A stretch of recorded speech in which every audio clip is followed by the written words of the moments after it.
Thank you, Debbie, for the introduction. I was here in this magnificent hall several times already for conferences, but this is the first time today that I was sitting in the chair of the Dean of the Department of History. Of course, I am not a historian, so again, I will be presenting remarks that are about history, mostly recent history, from a more personal perspective. Let me say that much more can be read in various sources. One of them is my book, Poland and the Jews, Reflections of a Polish Jew, which can be bought in some bookstores in Kazimierz district. The other book, which presents some of the most interesting good examples of good work being done in Poland, in provincial Poland, first of all, is in a book published by our council under the editorship of Zbigniew Nosowski, one of vice presidents of the Polish ICCJ, and this is called The Bond of Memory, and it is available, some copies are available somewhere outside this room. About 10% of Polish Jews survived World War II. This means Poland became a huge Jewish cemetery. And in fact, for most Jews around the world, I would say Poland is still primarily a cemetery. Not for us, but this is a reality that we have to take care of. In addition, in immediately post-war Poland, Jews were not safe. More often than not, they could not return to their pre-war homes. For quite a lot of them, also, the Zionist option seemed to be the only viable one. For all those reasons, and even some other ones, most Jewish survivors emigrated from Poland in the years 1945, 1947. In the course of rather illegal or semi-legal emigration. Then, in the next wave, in 1949 and until 1951, in a regulated emigrations controlled by the government. In fact, some next waves of emigration took place later, in 1956 to 1960, after the political liberalization, and finally after the official anti-Semitic campaign in 1968. The result was that only some, perhaps 10% of Jewish survivors who passed through Poland after World War II stayed in the country. So the proportions are, if you want, that if we have that this whole room as the totality of the Jewish population before World War II, the survivors constituted something like 1.5 rows here, and those who did not emigrate are about 2 individuals compared to the rest.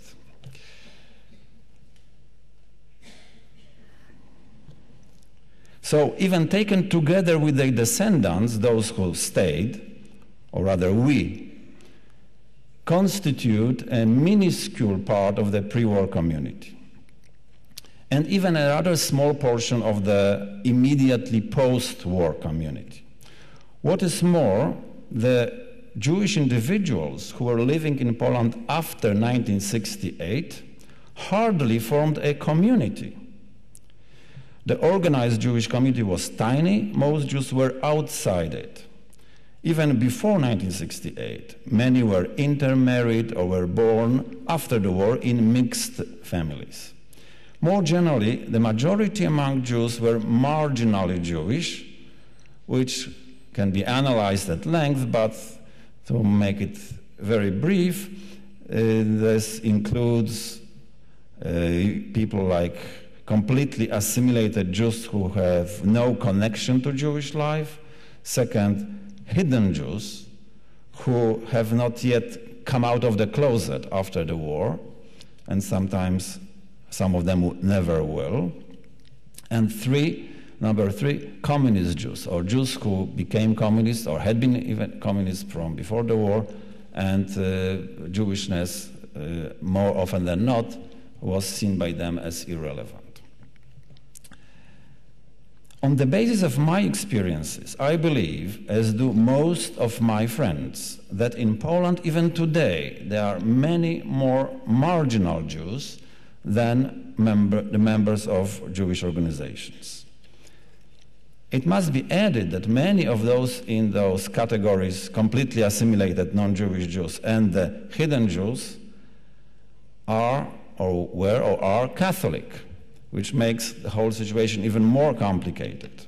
Are they Jews? In what sense can they be called Jews? A whole discussion or debate can be made around the topic. All those complexities show how difficult it was to expect a reasonable Jewish partner for dialogue with Christians. Our topic is dialogue, Christian-Jewish dialogue, so this is what I'm aiming at. In 1950s and 1960s, the main Jewish organization in Poland was dominated by communists.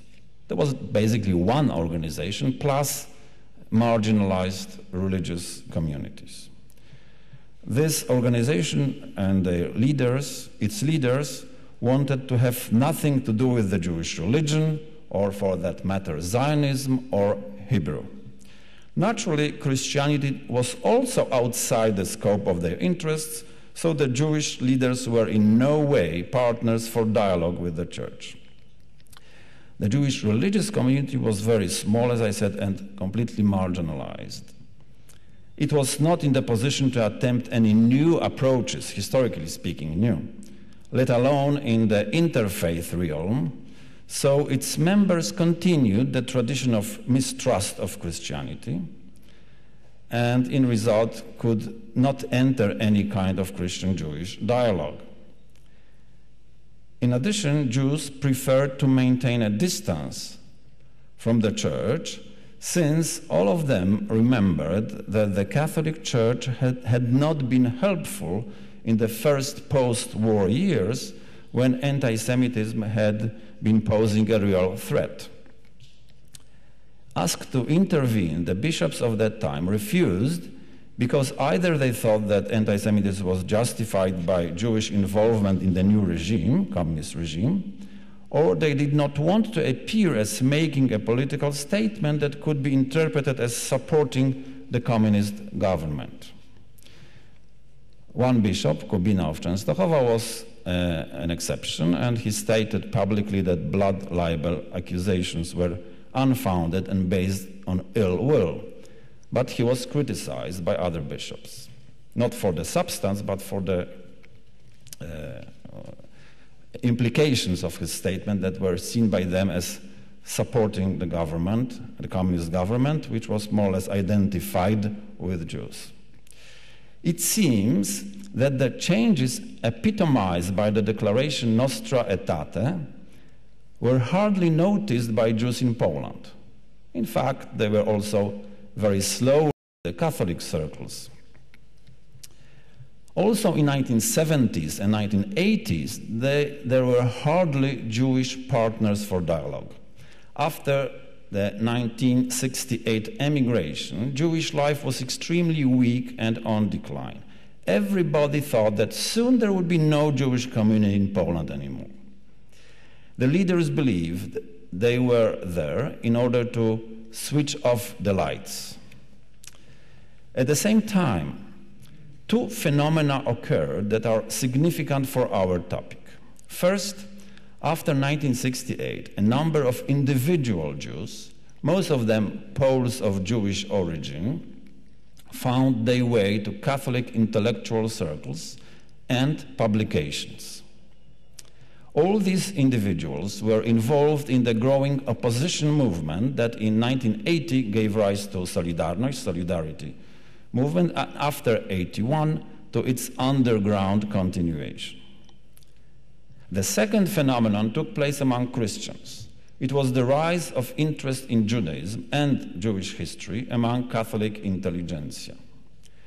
Prompted by the gradual implementation of the Vatican Council teachings, as well as by the revulsion caused by the 1968 anti-Semitic campaign, the interest was first seen in the annual Weeks of Jewish Culture organized since the mid-1970s by the youth section of the Catholic Intelligentsia Club in Warsaw. This week annual event included cleaning of the Jewish cemetery and lectures by Jews or experts on Jewish topics. Among the participants, there were guests, including young Jews and including myself. The interest grew after 1978 due to the attitude of John Paul II. This resulted in highly popular publications of Catholic periodicals on Jewish topics at the turn of the 70s and the 80s. I remember also then in the 1980s, the interfaith program in a Warsaw church 25 years ago, parallel to the interfaith meeting in Assisi. I was there with my wife, representing Judaism. All those events had an interfaith flavor, since the meetings and exchanges were between Christians and Jews as Jews, and the trust was based on the joint participation in the democratic opposition. All those processes gained momentum after 1989, when we all became free. The slow awakening of Jewish life was transformed into an expansion nobody would have dared to imagine a few years before. Many new institutions have been established. Educational activities and opportunities multiply. Contacts with Israel and the wide world are taken for granted. What is interesting and relevant here is the re-emergence of religious organizations as the mainstay of Jewish life and the representative Jewish institutions, being that they are the Jewish representative institutions. Also, external assistance has been crucial. And for example, if earlier there was no rabbi in Poland, 10 years ago there were 1 or 2 rabbis. Now there is 12 rabbis in Poland, including Chabad and Reform rabbis. That is extremely Orthodox and Reform rabbis. Despite that growth, which absorbs Jews or people of Jewish origin from assimilated families, the numbers remain very small. It must be made clear that in the country of well over 30 million Catholics, there are at most, in a large, loose sense, say over 30,000 Jews, which means that the proportion is 1 to 1,000. This means that if with the Polish Council of Christians and Jews, there would be 1 Jew, for example, myself, and 1,000 Catholics, the proportion still would be right. But we are doing better. Despite the harsh legacy of history from 1939 to 1989, Jewish community of today is not some half-real remnant bound to the dead. We are real and as future-oriented as other Jewish communities around the world. Of course, there is no guarantee that we can survive, but a lot is happening. And also on this level of contacts with the church and Christianity, a lot is happening, including the remarkable annual Day of Judaism events, etc. And all the many events that are taking place could and can exist without Jews, but the fact is that the organizers try to secure a live Jewish presence, and Polish Jews are unable to fulfill the demand. So it's a rather nice situation. We are in demand, and there's always a lot to do.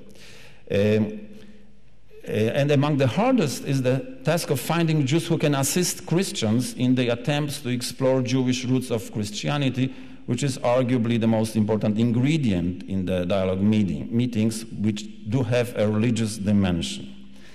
More often the program is broadly cultural, as the incomparable Cracow festival is a good example of it. Although the religious dimension there is also very much present.